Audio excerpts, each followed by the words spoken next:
I want you to stop for just one moment and listen to what you've been saying to yourself. Not out loud, but in the quiet spaces between your thoughts, the words you whisper when no one else can hear. Because, darling, those words, they're not just thoughts floating harmlessly through your mind, they are the very architecture of your reality. They are the invisible threads weaving the fabric of everything that's coming toward you right now. For years, I watched people pray desperately for abundance, while simultaneously telling themselves they weren't worthy of it. I saw them beg the universe for love, while repeating silently, "I'm not enough." And then they would come to me, confused, heartbroken, asking why their manifestations never arrived, why the door kept slamming shut, why life felt like pushing a boulder uphill. And every single time, I had to tell them the truth that changed everything. You are manifesting perfectly. You're just manifesting exactly what you're speaking into. Existence with your inner voice. Your words are not separate from your world. They are not disconnected from your circumstances. Your words are the command you give to the infinite intelligence that surrounds you. The divine creative force that is always listening, always responding, always saying yes to whatever you declare as truth. Most people don't realize they've been speaking death over their dreams. They've been using the language of lack, limitation, and fear, then wondering why their cup stays empty. They affirm poverty while asking for wealth. They declare loneliness while searching for connection. They speak sickness into their bones while praying for health. But you, right now in this moment, you have the opportunity to completely transform everything by learning to speak to yourself the way the universe speaks to you. With unconditional possibility, unwavering certainty, and absolute love. I'm going to share with you today the exact words, the precise spiritual language that accelerates manifestation beyond anything you've experienced before. Not because these words are magic spells, but because they align your consciousness with the truth of who you really are and what's already yours in the invisible realm, waiting to materialize. This isn't about positive thinking. This is about wielding your words like the powerful spiritual tools they actually are. You see, most people don't realize they're walking around all day, casting spells on themselves. Every complaint is an incantation. Every worry is a prayer for what you don't want. Every time you say, "I can't afford that," or "I'm so tired," or "nothing ever works out for me," you're instructing the universe with precision about what to deliver to your doorstep. The subconscious mind doesn't argue with you. It doesn't say, "Are you sure about that?" It simply says, "Your wish is my command," and gets to work arranging circumstances to match your words. It's completely impartial. It will manifest your fears just as readily as your faith. This is why the battleground is always your mouth.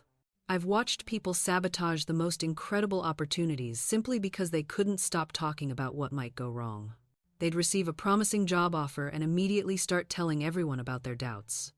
"It sounds too good to be true. I'm not sure I'm qualified. What if I fail?" And sure enough, something would fall through. Not because the opportunity wasn't real, but because their words created an energetic barrier that repelled what was trying to reach them. Contrast that with the person who speaks as if it's already done. "I am so grateful for this perfect opportunity. Everything is working out better than I imagined. I am exactly where I need to be." That person moves through life with a completely different magnetic field around them. Doors open, people help, solutions appear, same universe, different instruction manual. Here's what's absolutely crucial to understand. Your word is your wand, but you must speak to the invisible, not the visible. This is where everyone gets tripped up. They look at their empty bank account and say, "I am broke." They're speaking to what is, which only reinforces what is. The master speaks to what isn't yet visible and calls it into form. "I am abundantly supplied. Every need is met before I even ask." That's speaking to the invisible substance, instructing it to take shape. Think about it like this. A sculptor doesn't look at a block of marble and describe the marble. The sculptor speaks to the angel inside the marble and calls it forth. You're doing the same thing with your life circumstances. Stop describing the marble. Start calling forth the angel. And here's what that looks like in practice. A woman came to me once, drowning in debt. Everywhere she looked, bills, red notices, collection letters piling up like accusations. And what did she do every single day? She'd sit at her kitchen table and itemize her lack, I owe this much here, this much there, I'll never get ahead, the interest keeps growing. She was describing the marble. I stopped her mid-sentence. From this moment forward, I said, you will not speak of what you owe. You will speak only of the avalanche of abundance coming to you. She looked at me like I'd lost my mind. But here's the thing, she was desperate enough to try. Every morning, she'd stand in that same kitchen and say out loud, unexpected income rushes to me from every direction. The universe is conspiring to make me prosperous. I am a magnet for financial miracles. Did it feel ridiculous at first? Absolutely. Did her bank account magically fill up the next day? No. But something shifted. Within a week, a forgotten insurance refund arrived. Not huge, but something. 2 weeks later, her employer offered overtime she didn't even ask for. A month in, an estranged relative sent a check out of nowhere, saying they'd been thinking of her. 6 months later, every single debt was paid. Now, you might say, that's coincidence. You might say, those things would have happened anyway, and you'd be missing the entire point. Before, she was tuned to the frequency of lack. Her words, her thoughts, her entire emotional state was marinating in not enough. And the universe, being the perfect mirror that it is, kept reflecting that back to her, more lack. More bills, more reasons to feel trapped. The moment she changed her words, she changed her frequency. She stopped chiseling debt and started calling forth abundance.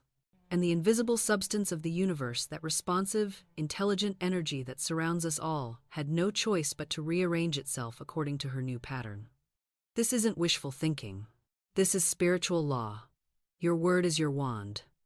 Every time you speak, you're either describing the marble or calling forth the angel. There is no neutral ground. And here's what most people don't understand. The angel doesn't require your permission to emerge. It requires your time's recognition asterisk. The moment you see it, speak it, declare it, it begins to take form in your visible world. I worked with a woman who came to me absolutely convinced she was unlucky in love. Those were her exact words. Every conversation, every thought, every prayer was saturated with this belief. She wore it like a cloak, and what do you think her experiences reflected back to her? Precisely what she declared. Man after man who confirmed her story, relationship after relationship that proved her right. I said to her, you're not unlucky, you're hypnotized. You've been chanting an incantation over your love life, and the universe has no choice but to deliver exactly what you order. She looked at me like I'd slapped her. But here's the truth. Asterisk. You cannot be a victim of your circumstances and the creator of your life at the same time asterisk. You must choose. So, we changed her words, not her. Circumstances, her times, words asterisk. Instead of I'm unlucky in love, we declared, divine love now manifests in my life, in surprising and delightful ways. Did she believe it at first? Absolutely not. Did that matter? Not one bit. Because here's the secret that will set you free. Asterisk. You don't have to believe it for it to work asterisk. You just have to say it. The believing comes later, after you've seen the evidence. Faith isn't a prerequisite, it's a result. Within 3 months, everything shifted. Not because she became more attractive or more interesting or more available. Because she stopped casting spells of lack and started speaking the truth that was always there, waiting beneath the marble. Your subconscious mind doesn't argue with you. It doesn't question whether you're right or wrong. It simply says, yes, and here's the evidence to support that. It's the most loyal servant you'll ever have, and the most dangerous master. This is why I tell people, asterisk, stop describing your problems with such enthusiasm asterisk. Every time you recount your difficulties, you're etching them deeper into consciousness. You're commissioning another sculpture of limitation. Instead, I began training people in what I call times constructive speech asterisk.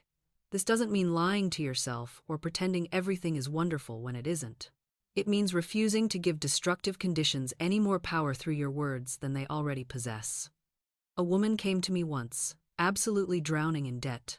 Every time I saw her, she had a new installment in the saga of her financial disaster. She'd cornered the market on poverty stories.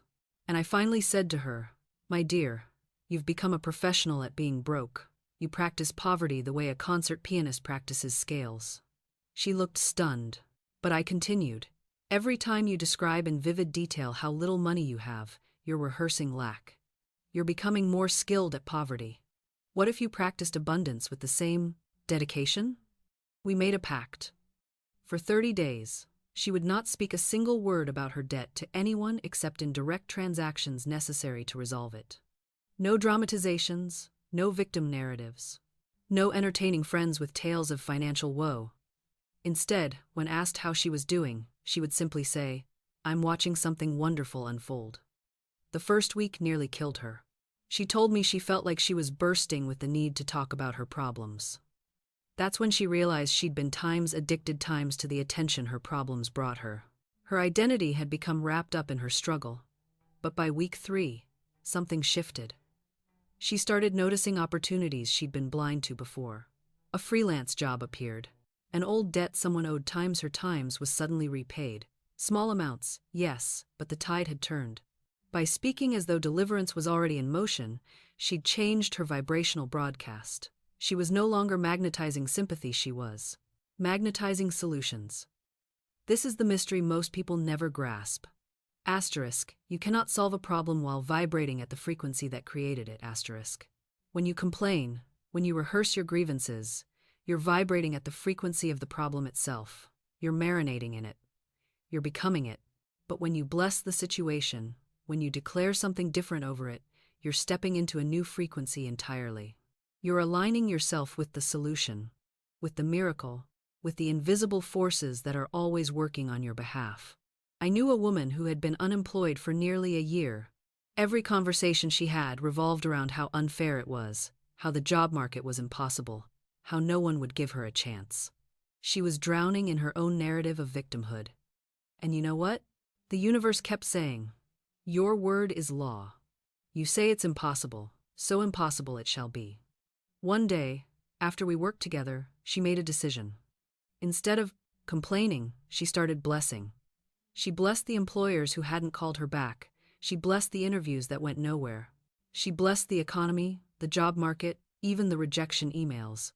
It felt ridiculous to her at first, almost insulting. But she did it anyway. Within 2 weeks, an opportunity appeared out of thin air. A contact from 5 years prior reached out with a position that hadn't even been advertised yet. She got the job, and it paid more than anything she'd been applying for. Was it magic? No. It was metaphysics. She stopped vibrating at the frequency of lack and started vibrating at the frequency of abundance. The moment she blessed instead of cursed, the invisible channels opened. Now, let me be clear. Blessing doesn't mean pretending everything is fine when it's not. It doesn't mean you slap a smile on your face and ignore injustice or harm. That's called bypassing, and it's just another form of resistance. True blessing is a conscious choice to see beyond the appearance, to invoke a higher truth, to call forth the divine pattern that exists beneath the chaos. When you bless, you're saying to the universe, "I know what this looks like, but I also know there's something greater at work here. I refuse to give my power to the appearance. I'm speaking to the reality behind the reality." And here's the part that will really wake you up. Every person you curse, you bind yourself to. Every situation you resent, you chain yourself to. Your anger, your bitterness, your complaint, it's all energy, and energy creates bonds. Invisible cords that tie you to the very thing you're trying to escape. You think you're pushing something away, but you're actually holding it closer. I've watched this pattern repeat itself endlessly. A woman comes to me, desperate to leave her marriage. But every conversation is about how wrong he is, how he betrayed her, how he ruined everything. She recites his faults like a mantra. And I tell her gently, "You can't leave what you won't release. You're not thinking about a new life. You're rehearsing the old one." Every time you recount his failures, you're renewing the contract. Resentment is a kind of worship. A dark, twisted worship, but worship nonetheless. Because whatever you give your attention to, you magnify. Whatever you feed with your thoughts, you give permission to grow. The universe doesn't hear the difference between "I hate this" and "I love this." It only hears the intensity. It only responds to the vibration. And resentment? That's high-octane fuel. That's you saying, over and over, "This matters to me. This defines me. I am not finished with this." And so the universe says, Very well. Here's more of it. I knew a man who lost a business partnership badly. His partner had deceived him, taken clients, nearly destroyed his reputation. For 3 years, he talked about it constantly. At dinners, at gatherings, in every quiet moment, he was mentally replaying the betrayal, sharpening his case, preparing arguments no one would ever hear. He said he wanted justice. What he really wanted was to keep the wound open. Because here's the secret we don't like to admit. Sometimes resentment feels safer than release. It gives us something to hold on to. It gives us an identity. It makes us the victim, which means we don't have to be responsible. We don't have to risk. We don't have to try again. Resentment is a hiding place. It's where we go when we're afraid to step into something new. But here's what I learned. What I've seen proven again and again. The moment you truly forgive, not with your words, but with your energy, the situation dissolves. Not always externally, though often it does, but internally, the prison door swings open. You realize you were never trapped by them. You were trapped by your own refusal to let go. And what do you do with that realization? You begin to bless them in your mind, not because they deserve it, not because you're spiritually superior, but because blessing releases the stranglehold of resentment around your own heart. Every time their name comes up, you silently say, I bless you, and release you. At first, it feels ridiculous, maybe even dishonest. You're saying words you don't fully mean yet. But here's the secret. Your subconscious doesn't know the difference between genuine feeling and deliberate declaration. It responds to repetition. It responds to instruction. So you keep blessing them. And little by little, the charge dissolves. You're not doing this for them. You're doing this because you refuse to carry their weight anymore. You're doing this because you finally understood that unforgiveness is a loan you took out in someone else's name, but you're the one making the payments. Now, let's talk about the people who hurt you when you were too young to understand. The childhood wounds that shaped your entire emotional blueprint. These are the hardest to release because they're woven into your identity. You've built entire defense mechanisms around them. You've chosen partners who replicate the same dynamics. You've unconsciously recreated the same pain over and over, hoping that this time you'll finally get the love or validation you were denied. But here's the truth that changes everything. You cannot heal the past by reliving it. You can only heal it by releasing it.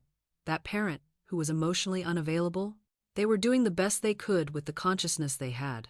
That doesn't excuse the harm. It doesn't mean you have to have them in your life. But it means you stop waiting for them to become who you needed them to be. You grieve the parent you deserved and didn't get. You grieve the childhood that should have been yours.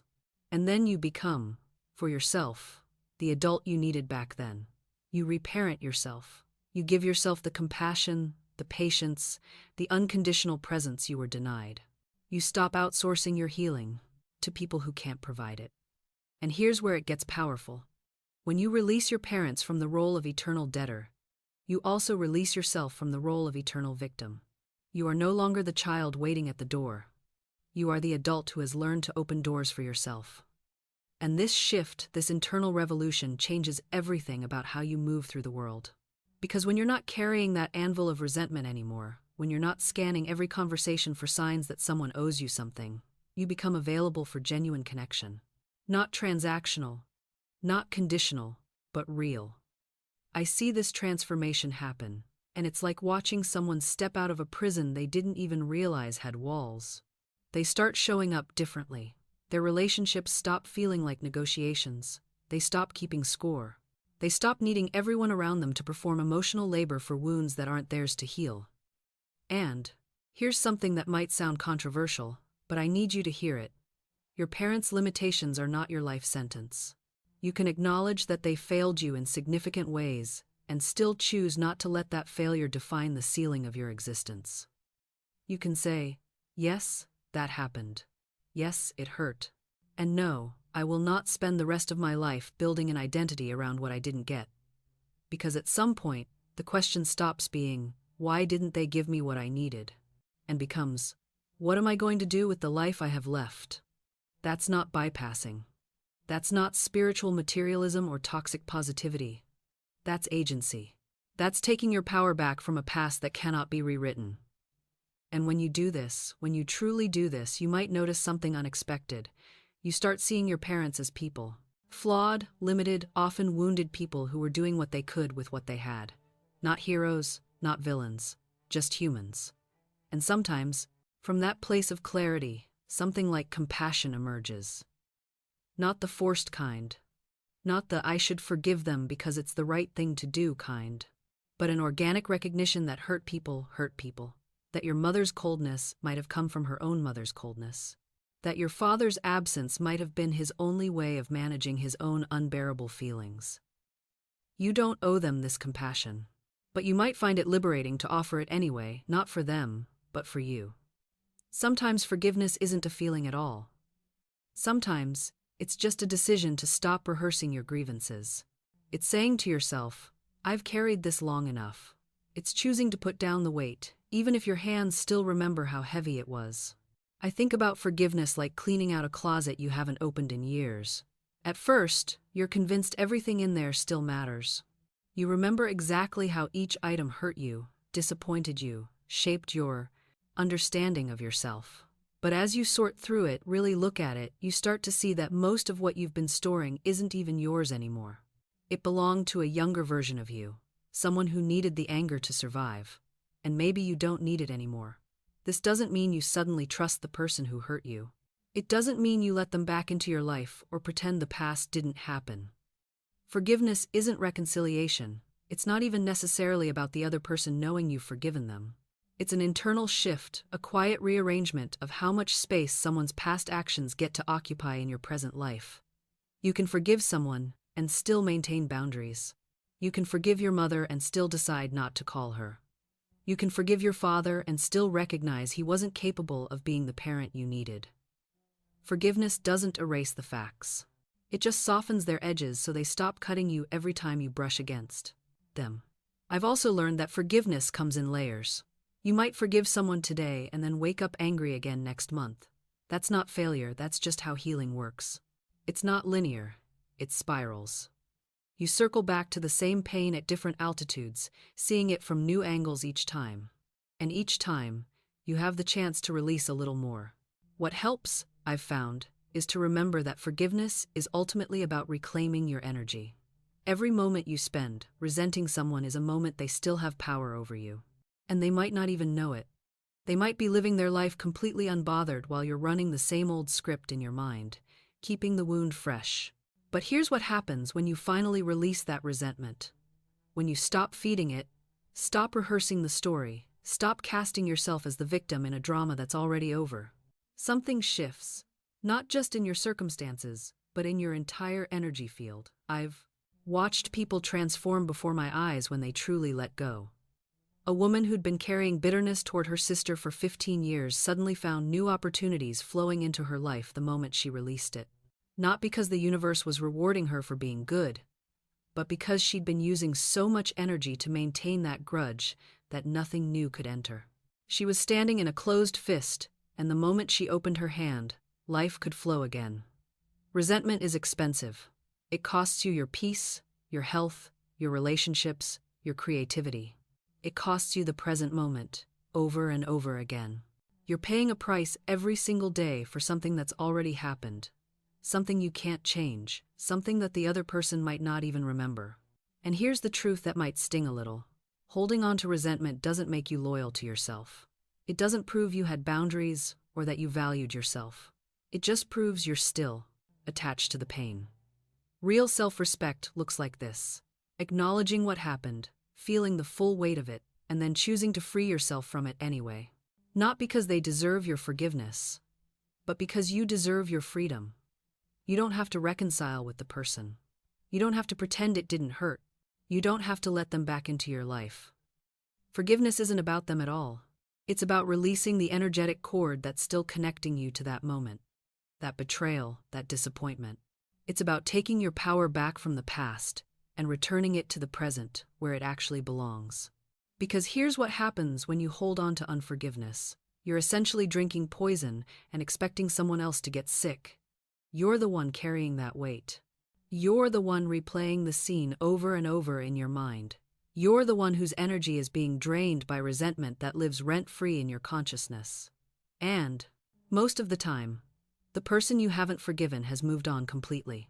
They're living their life, unaware of the prison you've built for yourself, using their actions as the bars. I learned this lesson the hard way through a friendship that ended in a spectacular betrayal. Someone I trusted deeply shared something I had told them in confidence, and it cost me professionally. For months, I carried that anger like a badge of honor. I told myself the story of what they did. I played the victim role beautifully, and I let that unforgiveness color every new friendship that tried to form. Until one day, I realized I was only hurting myself. They had apologized, moved cities, started a whole new chapter. But I was stuck, frozen in that moment of betrayal, unable to move forward because I was clutching that grievance so tightly. Forgiveness wasn't about excusing what they did. It wasn't about saying it was okay or inviting them back into my life. It was about releasing my grip on the story. It was about acknowledging what happened without letting it define my present moment. You see, when you forgive, you're not changing the past. You're changing the past's relationship with your present. You're severing the energetic cord that keeps feeding your current reality with old pain. And this applies to forgiving yourself too. Maybe especially to forgiving yourself. How many of us are walking around carrying shame about decisions we made years ago? How many of us are punishing ourselves for not knowing then what we know now? Self-forgiveness is recognizing that you did the best you could with the awareness you had at that moment. That's it. You're not the same person you were 5 years ago, or even 5 months ago. You've grown. You've learned. Holding yourself hostage to an old version of yourself is like expecting a caterpillar to apologize for not flying. You're not that person anymore, and thank God for that. Forgiving yourself doesn't mean you approve of everything you did. It means you're choosing to step out of the prison cell where you've been both the inmate and the warden. The door has always been unlocked. You just didn't know you had permission to leave. Here's what I've learned. Self-forgiveness is not a feeling. It's a decision followed by aligned action. You don't wait until you feel worthy of forgiveness. You decide you're worthy, and then you act accordingly. Stop rehearsing your failures like they're lines in a play you're doomed to perform forever. Every time you replay that moment, that mistake, that regret, you're giving it fresh energy. You're watering dead plants and wondering why nothing blooms. The universe doesn't keep score the way you do. It doesn't hold grudges. Nature doesn't punish the tree that lost its leaves last winter. It simply sends spring. So why are you still living in winter? I want you to do something radical right now. Think of the thing you can't forgive yourself for. That moment, that choice, that version of you that you're so ashamed of. Now say this out loud. I release this. I am not this anymore. I choose freedom over familiarity with pain. Say it until your nervous system believes it. Say it until the tears come.